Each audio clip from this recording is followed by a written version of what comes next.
नमस्कार। आज के इस एक्सप्लेनर में हम एक ऐसे टॉपिक को डिकोड करने वाले हैं जो अक्सर एग्जाम्स में दिमाग घुमा देता है। Calendar reasoning. जी हाँ, ये सवाल जितने कॉम्प्लेक्स लगते हैं ना, असल में उतने हैं नहीं। हम इन्हें रटने के बजाय कुछ बहुत ही सिंपल और टाइम सेविंग मैथ ट्रिक से सॉल्व करना सीखेंगे। और मजे की बात यह है कि हम इसके पीछे का लॉजिक बिल्कुल शुरुआत से, यानी इसके इतिहास से समझेंगे। तो चलिए शुरू करते हैं। आगे बढ़ने से पहले एक नज़र डालते हैं कि आज हम क्या क्या कवर करने वाले हैं। सबसे पहले हम ग्रेगोरियन कैलेंडर की हिस्ट्री जानेंगे, फिर ऑड डेज यानी विषम दिनों के कंसेप्ट को समझेंगे। इसके बाद नॉर्मल और लीप ईयर का डिफरेंस देखेंगे और फिर first and last day rule के साथ कुछ कमाल की एडवांस ट्रिक्स सीखेंगे। ये एक स्टेप बाय स्टेप सफ़र होगा, हिस्ट्री से लेकर एडवांस ट्रिक्स तक। तो आइए सीधे हमारे पहले सेक्शन पर चलते हैं, द ग्रेगोरियन ओरिजिन्स।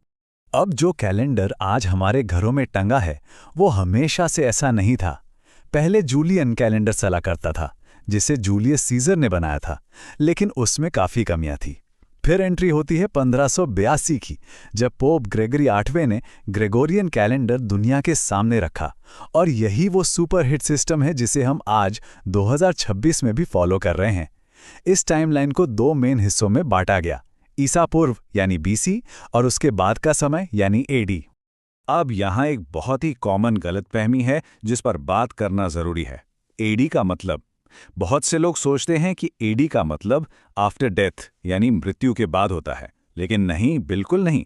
दरअसल ये एक लैटिन फ्रेज एनो डोमिनी है, जिसका मतलब होता है ईसा का दौर या एरा ऑफ जीसस। ये क्लैरिटी होना बहुत ज़रूरी है क्योंकि यहीं से हमारे आज के कैलेंडर की गिनती शुरू हुई थी और इसी से तय होती है हमारे मॉडर्न कैलेंडर की स्टार्टिंग लाइन। ज़रा सोचिए, दुनिया का सबसे पहला दिन कौन सा था? 1 जनवरी साल 1, और ऑफिशियल रिकॉर्ड्स के हिसाब से वो दिन था सोमवार। मतलब हमारे कैलेंडर का पहला हफ्ता मंडे से शुरू हुआ था। ये कोई मामूली फैक्ट नहीं है, आगे के हर बड़े कैलकुलेशन में ये बेस का काम करता है।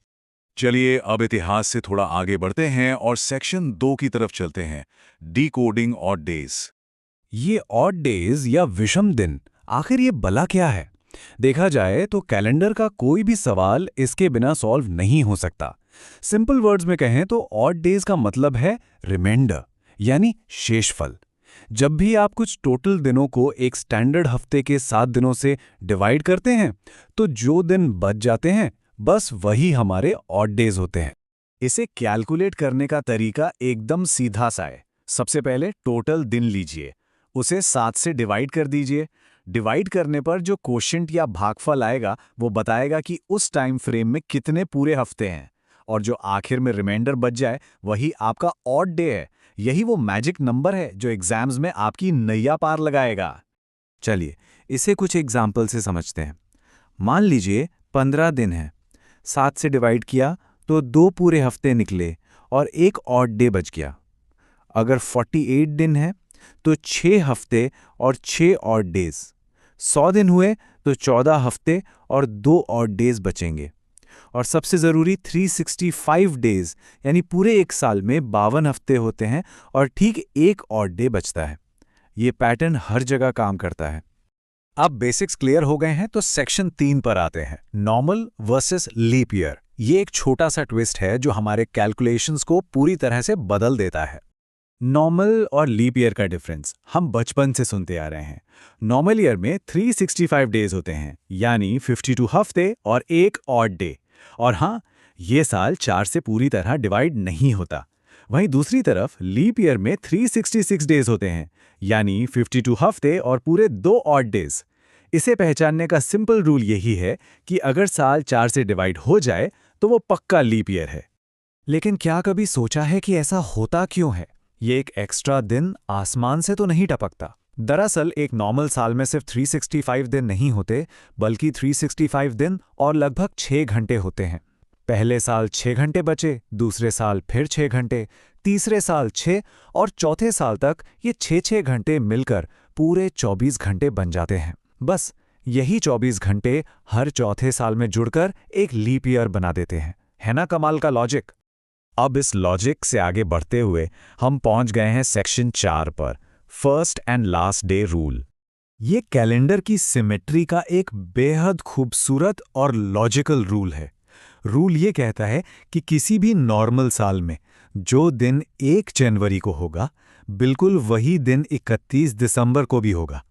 मतलब अगर 1 जनवरी को मंडे है तो 31 दिसंबर भी मंडे ही होगा। क्यों? क्योंकि 52 हफ्ते पूरे होने के बाद जो एक इकलौता ऑड डे बचता है वो वही दिन होता है जिससे साल की शुरुआत हुई थी। और इसी रूल से बाहर आती है एक बहुत ही इम्पॉर्टेंट फिगर 53। इस नंबर को अपने दिमाग में बैठा लीजिए, क्योंकि ये तय करता है कि कोई दिन एक साल में मैक्सिमम कितनी बार आ सकता है। रूल एकदम साफ है।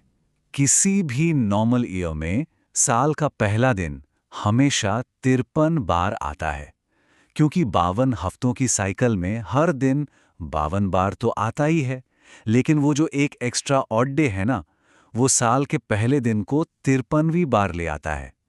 इसके अलावा बाकी के सारे दिन साल में सिर्फ और सिर्फ 52 बार ही आएंगे।